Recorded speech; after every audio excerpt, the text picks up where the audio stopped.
Telugu Desam party hard core అభిమాని వాళ్ళ కార్యకర్త చేబ్రోలు కిరణ్కి బెయిల్ వచ్చిందంట.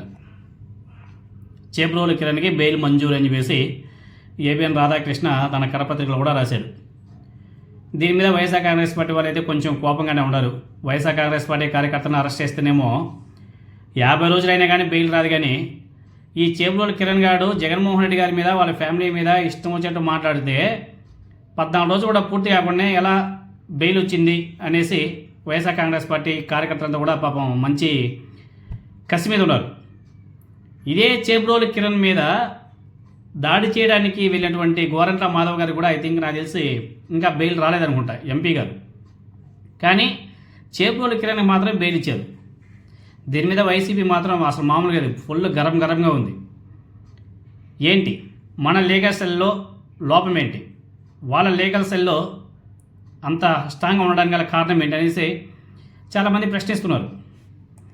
లీగల్ సెల్ ఎంత స్ట్రాంగ్గా ఉన్నా ఎంత వీక్ ఉన్నా మ్యాటర్ అది కాదు. వడ్డించేవాడు మనవాడైతే ఎక్కడ కూర్చున్నా ఒకటే. అది ఒకసారి గుర్తుపెట్టుకుంటే చాలా బాగుంటుంది. ఇప్పుడు చేబ్రోలు కిరణ్ తరపున ప్రభుత్వమే అతని వెనక ఉంది. నారా చంద్రబాబు నాయుడు గారు, నారా లోకేష్ నాయుడు గారే అతని వెనుక ఉండి నడిపిస్తున్నారు కథ అంతా కూడా.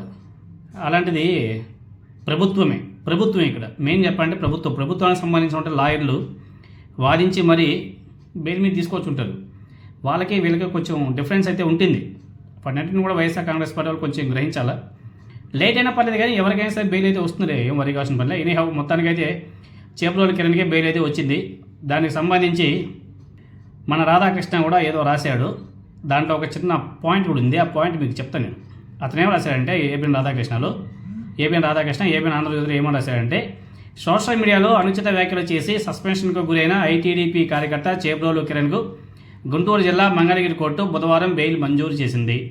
మాజీ సీఎం వైఎస్ జగన్ సతీమణి భారతి మీద అభ్యంతరకరమైన వ్యాఖ్యలు చేశారంటూ అందినటువంటి ఫిర్యాదు మేరకు మంగళగిరి రూరల్ పోలీసులు ఈ నెల 11వ తేదీన కిరణ్ను అరెస్ట్ చేశారు. అదే రోజు కోర్టులో హాజరుపరచగా న్యాయాధికారి 14 రోజుల పాటు రిమాండ్ విధించాడు. అనంతరం కిరణ్ను గుంటూరు జిల్లా జైలుకు తరలించారు. ఈ నేపథ్యంలో మంగళగిరి న్యాయస్థానం కిరణ్కు బెయిల్ మంజూరు చేసింది. అయితే జామీను పత్రాలు సమర్పించడంలో ఆలస్యం కావడంతో విడుదలలో జాప్యం చోటు చేసుకుంది.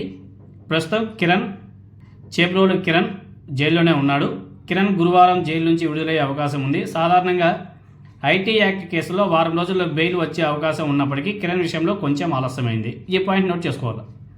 సాధారణంగా ఐటీ యాక్ట్ కేసుల్లో వారం రోజుల్లో బెయిల్ వచ్చే అవకాశం ఉన్నప్పటికీ కిరణ్ విషయంలో కొంచెం ఆలస్యమైంది. అంటే ఈ ఐటీ యాక్ట్ అనేది ఏదైతే ఉందో అది only Telugu Desam party, Janasena party వాళ్ళకి మాత్రమే వర్తిస్తుందా, లేకపోతే ప్రతి ఒక్క కామన్ మ్యాన్కి, ప్రతి ఒక్క పౌరుడికి వర్తిస్తుందా అనేది ఒకసారి మన రాధాకృష్ణ చెప్పాలా. ఎందుకంటే అలాంటి కేసు దానికన్నా ఇంకా చిన్న కేసులకి వైఎస్ఆర్ కాంగ్రెస్ పార్టీ కార్యకర్తలు చోట నాయకులంతా కూడా 40 రోజులు 50 రోజులు రిమాండ్లో ఉన్న సంగతి కూడా ఒకసారి రాధాకృష్ణ రాసి ఉంటే చాలా బాగుండేది. చాలా గొప్పగా ఫీల్ అయ్యేవాళ్ళం. వాళ్ళ కార్యకర్తకి వచ్చేలోపు ఐటీ యాక్ట్ ఉన్నా కానీ 14 రోజుల్లో బెయిల్ రావాల్సి ఉన్నా కానీ, వారం రోజుల్లో రావాల్సి ఉన్నా కానీ ఇన్ని రోజులు అయిందని చెప్పేసి బాధపడుతున్నాడే. మరి అదే వైఎస్ఆర్ కాంగ్రెస్ పార్టీ వాళ్ళు కూడా చెల్లుతుంది కదా. ఏమైనా సరే అబద్ధాల ఆంధ్రజ్యోతి వార్తలు భలే ఉంటాయి. కిరణ్ విషయంలో ఆలస్యమైందని చెప్పేసి ఏడుస్తున్నామంటే మన రాధాకృష్ణకి మరి ఎందుకు వైఎస్ఆర్ కాంగ్రెస్ పార్టీ నాయకులు కార్యకర్తల మీద పెట్టామంటే ఐటీ యాక్ట్ కేసుల్లో 50 రోజులైనా కానీ బెయిల్ రాలేదు. 50 రోజులైనా కానీ బెయిల్ రాలే.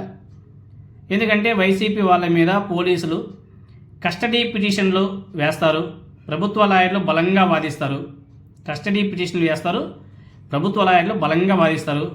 అదే చేబ్రోలు కిరణ్కి అయితే కస్టడీ పిటిషన్లు ఉండవు. ప్రభుత్వ లాయర్లకు అసలు వాదించే పనే ఉండదు. ఈ పాయింట్ వైఎస్ఆర్ కాంగ్రెస్ పార్టీ వాళ్ళు బాగా గుర్తుపెట్టుకోవాలి. కొన్ని లాజిక్లు ఉంటాయి. ఆ లాజిక్లు ఇవే చాలా ఇంపార్టెంట్. ఇవన్నీ కూడా ఎనీహౌ వైఎస్ఆర్ కాంగ్రెస్ పార్టీ వాళ్ళు కూడా జైల్లో ఉంటారు. లేట్ అయినా బయట వస్తారు, దాంట్లో ఎటువంటి డౌట్ లేదు. కానీ కొంచెం వెనక ముందు ఎందుకంటే ప్రభుత్వం నారా చంద్రబాబు నాయుడు గారు, పవన్ కళ్యాణ్ గారు, నారా లోకేష్ నాయుడు గారు డబ్బున్నటువంటి వ్యక్తులు, వ్యవస్థలు మేనేజ్ చేయగల సత్తా ఉన్నటువంటి నాయకులు వాళ్ళంతా కూడా. కొంచెం వైఎస్ఆర్ కాంగ్రెస్ పార్టీ వాళ్ళకి అటువంటి వాటిలో కొంచెం వీక్ వైఎస్ఆర్ కాంగ్రెస్ పార్టీ, దాంట్లో మనం ఒప్పుకొని తీరాల్సిందే. కానీ జగన్మోహన్ రెడ్డి గారు చెప్తున్నాడు కదా నెక్స్ట్ 2.0 ఉంటుంది అనేసి. 2.0లో ఇవన్నీ